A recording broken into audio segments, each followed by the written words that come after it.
What's up guys, and welcome back to our channel. In today's tutorial I'm gonna teach you how to add or enable a share to social media button on your Shopify store, so make sure to stay until the end of the video. But before we move on, it would mean a lot if you subscribe to our channel and hit that notification bell as well.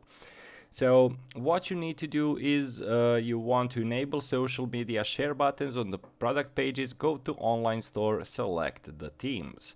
Next, by going to customize part and scrolling through the product pages, you can enable social sharing for products. Also, you can go to the settings and click social share on your Shopify admin panel.